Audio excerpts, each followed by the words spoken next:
I'd like to start off with a kind of a story that illustrates what we'll be working on today.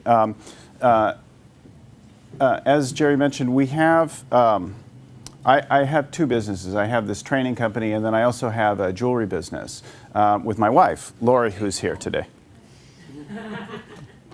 And back in 2008, when the economy tanked and hit many of us in different ways, some sectors were really hard hit, and premium jewelry was a particularly hard hit sector, and our jewelry company shrank down by more than half in an instant.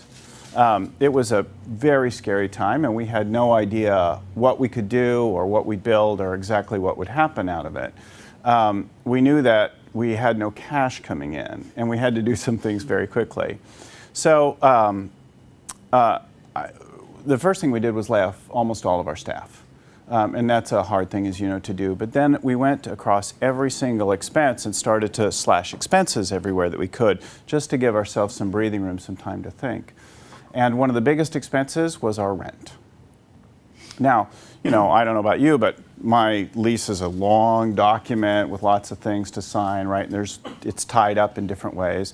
But it was a big number, and I needed to deal with it. So I went to our landlord, and I said, listen, I just have no idea what kind of, if we even have a business anymore, and I need complete rent reduction for the next year while I figure it out. And he smiled, and he said that that was an awfully interesting request. And that I was the first one that had approached him with such a request. And he said he wouldn't really be in business if he accepted that kind of a request. And we kept talking for a little while.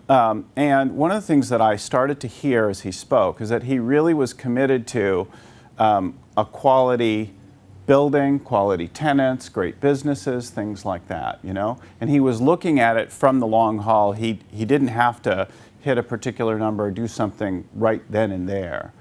So balancing those two things, I countered with something right in the moment. I said, well, look, what if I gave you a token that showed my commitment, my good faith? And so I offered him a very small amount, and he said yes. And in one single conversation, I got 90% off my rent for a year. Now, we took all of that breathing room, and we did reinvent our business, and we went on to post 3 years of 30% growth. It was really an amazing thing, and that was one of the key moments. Now, I always knew that people said yes, naturally, to strong leaders. And I knew that I wanted to be that kind of person who got yes so easily from people. And so I spent a lot of time studying leadership skills and getting yes from people more naturally. And I trained others in doing that over time. That was a great example for me, like on the court in my life, about getting a yes so easily. I was working with somebody else recently, a coaching client, and he was dealing, an entrepreneur coaching client, and he was dealing with something that was of real importance to him, and we had one call and a very related exercise to what we're going to do today, and then he turned that into a $36,000 money in his pocket 2 days later. So it's a very powerful, it's also, you'll see as we go through it, simple, straightforward kind of thing conceptually, but a little bit more in terms of application. So I want to leave you with a couple things. Some simple steps that you can use to get more yes in your life, in any area of your life, but particularly in your business. And ready and prepared to get yes on the thing that you need most right now. So we're going to actually work with something that each of you has and needs right now. And then I also want to leave you with some takeaway things on where you can continue to develop your skills much further than what we can do. It's a very short period of time, right, that we can actually work with this today. So we're going to do a little bit of this, and I'm going to give you more to work on as you go forward that will open it up. This is intended to be applied to any kind of area. We're focused on business, but we all have things that we want in all areas. So hiring people, getting a big concession from a vendor, getting a key sale made, getting funded, but we also have things in partnerships and in romantic areas and family situations that are of interest to us, and the concepts are universal. So I'm going to give you a little overview now of the whole world of leadership, because this yes fits in with that whole context of leadership. I want to start with a little bit of an inquiry with you guys first, so that it's kind of in the room here with us, of what it is that, what are the skills and qualities of leaders. So if you would, think about what do you already know about leadership, and what are the skills and qualities of really great leaders? Leaders listen. Suveen, they listen. Okay, good. Inspire. They inspire. Terrific. Vision. They have a vision. Okay, good. Confidence. Confident. See all the moving, all the pieces. Big They they have a big picture view. Okay, good. These are all good. Clear communicators. They communicate clearly. Yeah. What else? Persuasive. They're persuasive. Okay, good. Yeah, that totally applies. Humble. They're humble. Interesting. Wrong room. Right.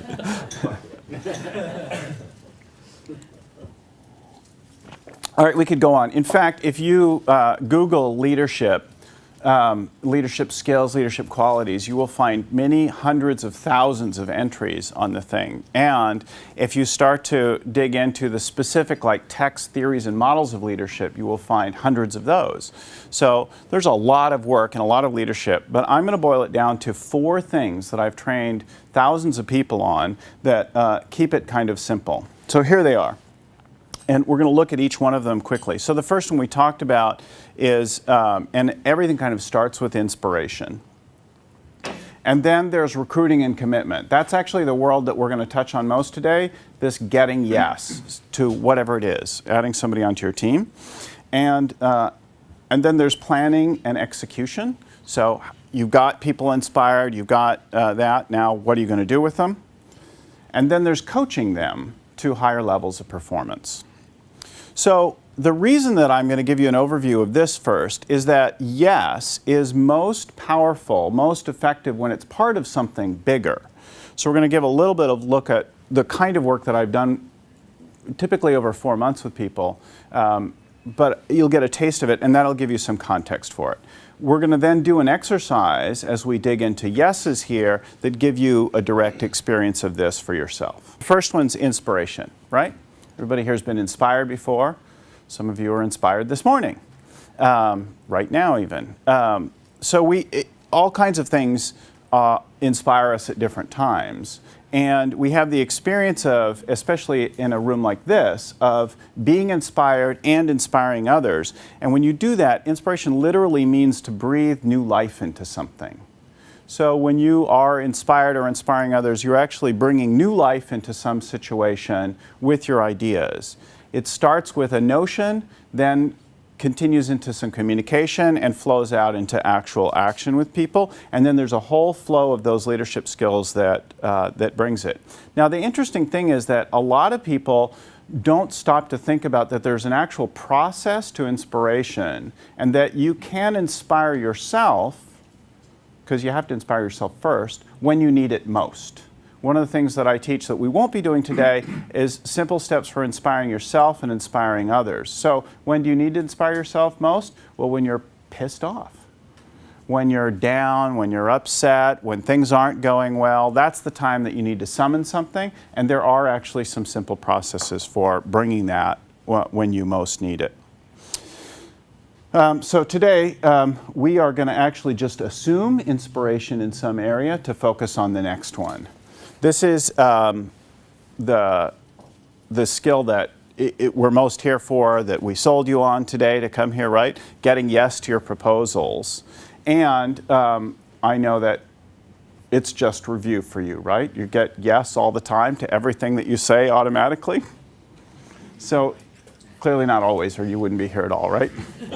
Or you're just here to teach other people.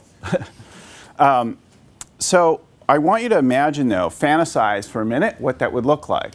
What would it look like if everybody said yes to you all the time?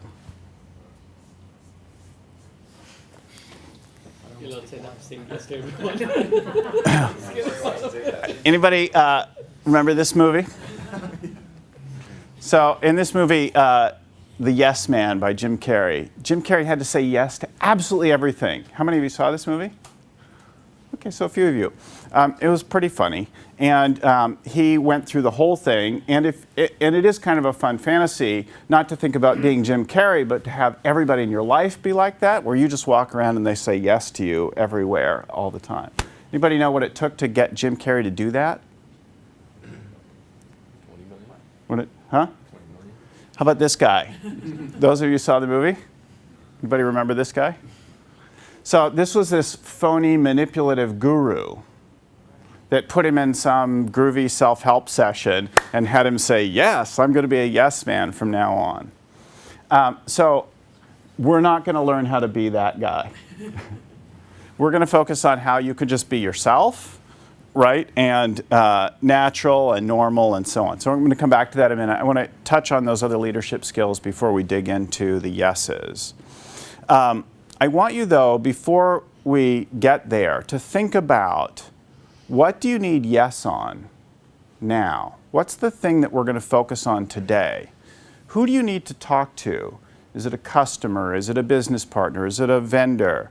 We want to pick one thing that's real for you right now that we're going to use today. So does anybody how many of you have something already? You're clear what it is. Okay, good. Could I hear from Rick? Would you tell me? It's a hotel owner that wants our services. Okay, good. And you know who that person is, and No, we're. you know the class of person. Okay, good. Yep. Demographic. Carl? A key hire comp plan that I've proposed. Okay, so somebody specific, you're proposing the plan? Okay, good. Sumi? It's my wife. She needs to say yes to something in her business which she hasn't done in the last 20 years. Very good. When you said it's your wife, I was, was worried where that was going to go. Okay, these are good things. Anything, any other different ones? All right. As we go through these next couple things, pick something specific for yourself, a specific person, and we'll work on that. All right, the third skill of leaders, so they're inspired, they've said yes to something, now what are you going to do? It's all about planning and execution. What do you do? What are you going to do? When do you have to do it? And how are you going to handle breakdowns? If you think about it, it really is kind of simple. It's simple conceptually, like all the things that we're talking about today. It's all much harder in practice. So one of the things that I do in the leadership training that I do is break down planning and execution from a whole different standpoint. I call it failure-proof execution. And some of you may be familiar with it. We start at the end state and we work back to where you are today. And then there's a couple other aspects about time and how we put things in time and deal with other people and so on. So that's what we do in that. Then the next one is coaching. So you've got people, right? And you've got to coach them to higher levels of performance. How many of you like to coach? Anybody like to coach in this room? Okay, good. How many of you hate coaching? Okay, I know my wife hates coaching. So some of you like to coach, some of you think you're good coaches, some of you would like to be better coaches. How many of you think it's an area of concern, like you're thinking about how to coach people more and more? Okay, good. And how many of you try to be like this coach? Carefully explaining what's needed, kindly, right? That's the model of kid coaching. That's not my natural state, I don't think. Here's maybe what it looks like more commonly for me. Anybody else do this one? Yeah, this is what I would do had I not spent some time training myself to better coaching. It's not so fun when I revert to this one, especially around the house. Do you even call that coaching, or do you just call that yelling? Right? Here's another model of coaching. But you see this movie? Will Ferrell played a soccer coach, parental soccer coach. The movie was called Kicking and Screaming. He was insecure, ineffective, self-absorbed, and mostly kind of stupid.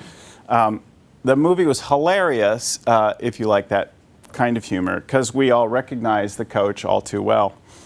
I spent a lot of time training myself to be a coach, and it's one of the things that I do best now, but I have to think about it. I have to apply a process to it.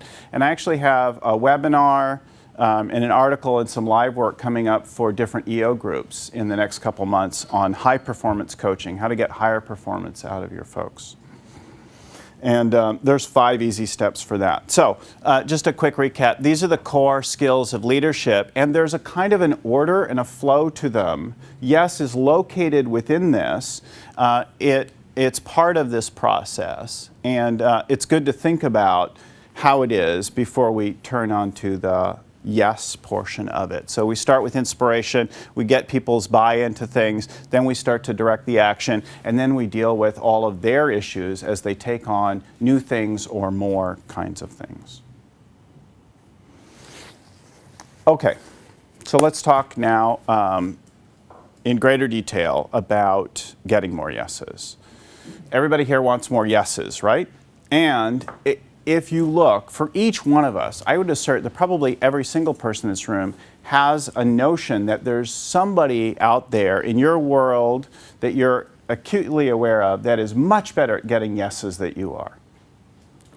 It's just natural for them, and you have to work at it in some way or another. And you have strategies and techniques and things that you rely on to do it. You have the things that make you good at it to the extent that you are. But there are people who are way better. So what are the kinds of people that are better than you, and what makes them better at getting yes? They don't get bogged down in the details. Okay. So they stay high level picture, they're not bogged down in the details. What else? They're not stopped. They're not stopped. So they should just, no matter what happens, they just keep flowing. Well, they may look for different ways to get around it, but they don't just take no for an answer. So they don't take no, and they're agile in their approach. Okay, good. What are some others? Emotional space, Uh-huh. What do you mean by that? so you don't take stuff personally. Uh-huh. You keep things on a objective level. Really good. Hard to do Yeah. many times. Maybe focus. Focus. Okay. Good listener, processor, so a little more of that dead air time, and they're not afraid to have that dead air. Mm-hmm. All right, consider this. Nobody's saying some of the obvious or more base ones. They're more attractive, more successful, taller, better looking, more athletic. How many of you also have that somewhere in the background? Anybody? No, of course not. All right, so we're going to focus on making, and actually all the things that you touched on will either be in this first level of exercise or the subsequent ones that I'm going to give you to do right after this. So I want to just quickly touch on the couple principles for getting yes, then I'm going to give you a little worksheet. We're going to do this exercise together. So here are the principles. First of all, and they will rock your world, right? People say yes when they hear what they want.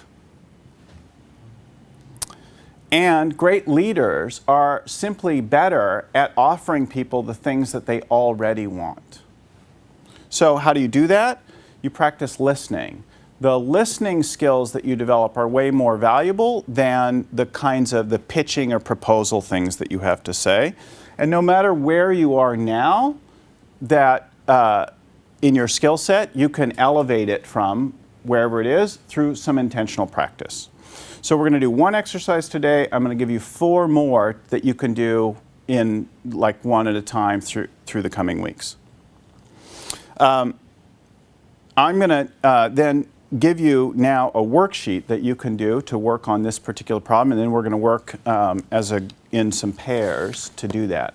And I think before I start to do that, I'm going to share with you mine, right? So I have a yes, and that'll help you to work through the whole exercise. So here's what I want.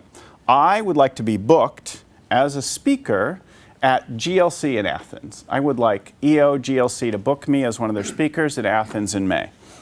And my inspiration, the inspiration, the background of this is that I really love making a difference for people. And the kind of people that I love making the difference for most, that I think has the biggest effect or the most fun for me to work with, are entrepreneurs.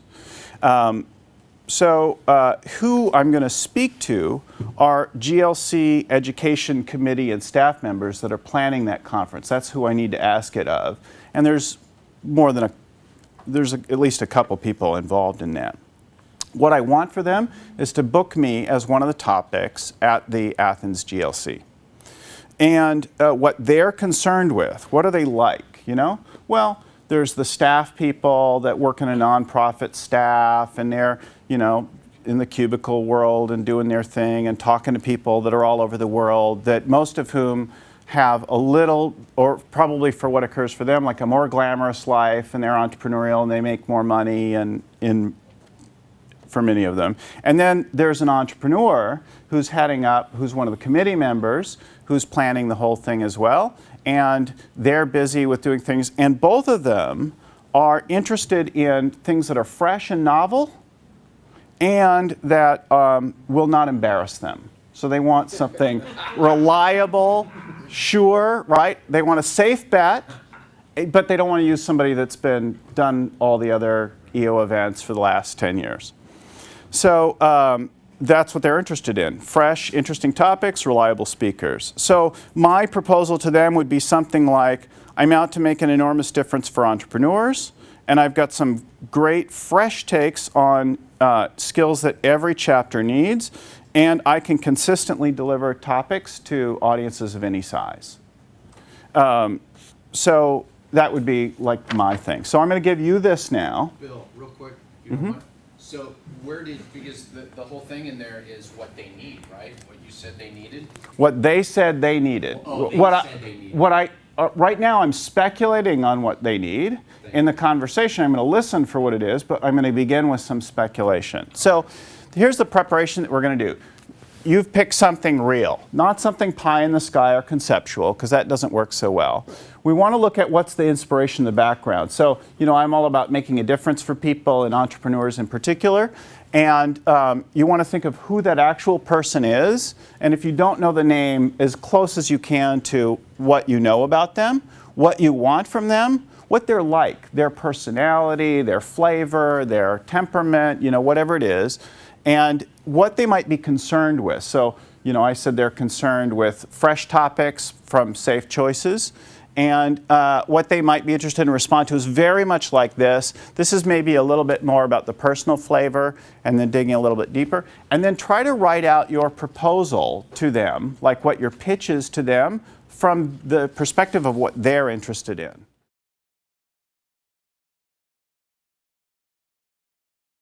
Then listen to what they say after you make the request, and then thank them for considering the request, and watch and see what happens then. Very often, somewhere in here, there's some other opening for something to evolve and adapt, and then on the fly, go back and adjust, and you can repeat 2 through 4 a few times if needed in the conversation. So just roll with it and see what shows up. And then say thanks. Now I'm going to give you 5 minutes for that. And then I'm going to stop you, and wherever you get is fine. And then your partner will give you some feedback. So partners, tell them what was working, what wasn't working, what was missing, those kinds of things. Okay? What could they have done to make it better? Probably it's not, for most of you, revolutionarily new concepts and ideas, but in the application of things, we often notice new things. So what did you get? What did you notice? That we take forever to get to the point. Really good. Good. What else? I get way too serious. You get serious. And I think that he got lost. He didn't, but I mean, I'm just, like, that's my concern. Mm-hmm. Great. What else? Did you have something? Sorry, I was no, you don't pause. You can just can you're so much focused, trained onto your own thoughts. Yes. You don't stop. Backtracking on the negatives instead of reiterating the positives. Uh-huh.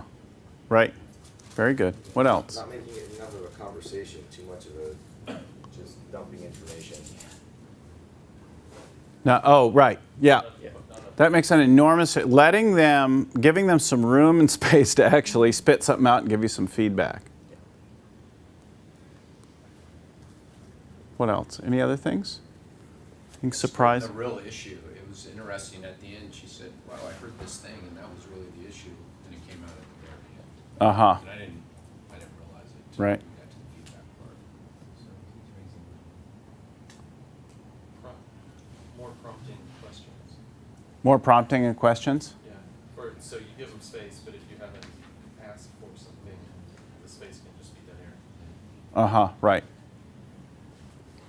Well, in that case, you have to allow some thinking time, allow some dead air, right? Be okay with it.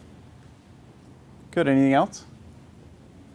I notice, I used to have a software consulting company many years ago, and I would apply this really conscientiously in pitching any client.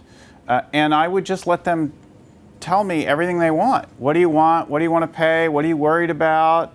What are your concerns about? Like the whole thing, I would just lay it out and I'd go, okay, well, if I give you all that, do you want that? And the interesting thing about it is they would always, I would let them set the budget too.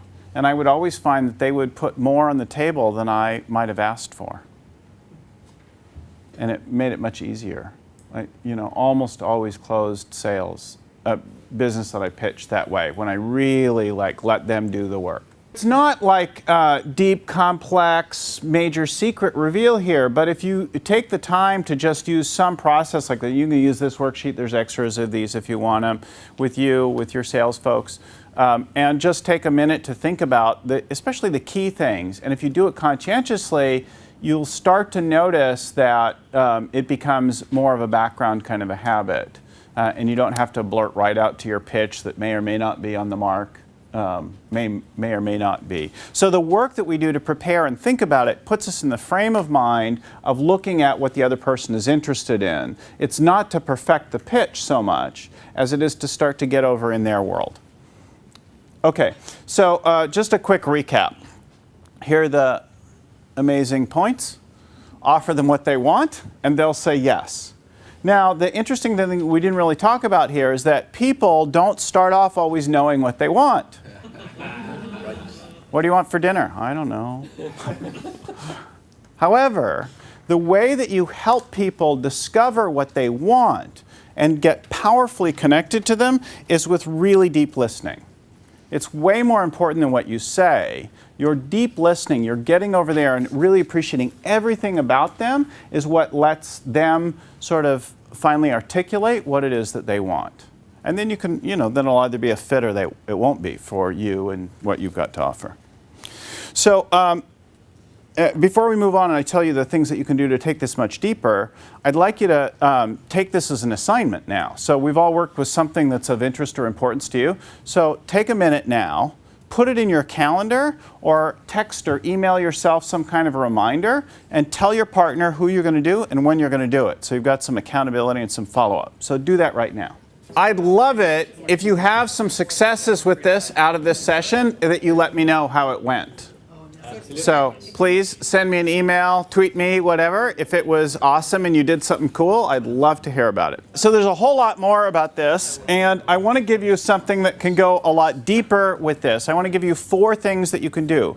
My recommendation is that you use this one for a week or 2. The focus that we just did, the preparation, the thinking, just focus on this for a week or 2 with the things that you need in your life. And then take each of these next things that I'm going to give you and focus on them for a week or 2 at a time. All right? And they'll go a lot further. So, misplaced attention. In our conversations to get commitments from people on things, you have worries about things, and they get in the way of being effective in those conversations. Where do you think your attention is that's misplaced? Negatives. Where is it? The negatives? That's one. Or on the outcomes that I want. On the outcomes that you want? Fears. Your fears, yes. So there are all kinds of fears and concerns. What do you think those fears and concerns are all about? Fear. Failure. Yeah, they're actually fears about you. So you're worried about things. You know that there are ways that you are. Like I'm too impatient, right? Everybody who knows me knows that I'm really impatient. I'm too bossy. Those are things I know about myself, and I worry about those when I'm going to have a conversation. See me after. It's odd to do a session with my wife in the room, right? She can just bust me on anything. So our worries about ourselves get totally in the way of appreciating the other person. Yeah. Now, all you have to do to make this one work is spend a week or two with this, like, tattooed on you somehow. Stick it on your rearview mirror, on your bathroom mirror, post it on your computer. Do whatever you need to do to keep it alive for a couple weeks for yourself. And notice when your attention is on some fear, concern you have, and it's going to be about you, and then just set that aside and put your attention on the other person. So you don't have to fix it, change it, or do anything. Know that you'll always have that fear. I'm always worried that I'm too bossy and I'm too impatient. I'm always worried that I'm that way. But that's not the only way that I can be, and it's not going to change. So I just set that aside, and then I put my attention on Suveen. If I'm having the conversation and I get right over there in his world and I just get everything about it. So spend a week or two noticing where your attention is one place, shift it to the other. Okay, then the next one to do, after you've done that for a couple weeks, is projecting no versus yes. So you go into a conversation already expecting it to be a particular way, right? They're going to say no, but I have to ask anyway. Or they're going to say maybe, they're going to put me off.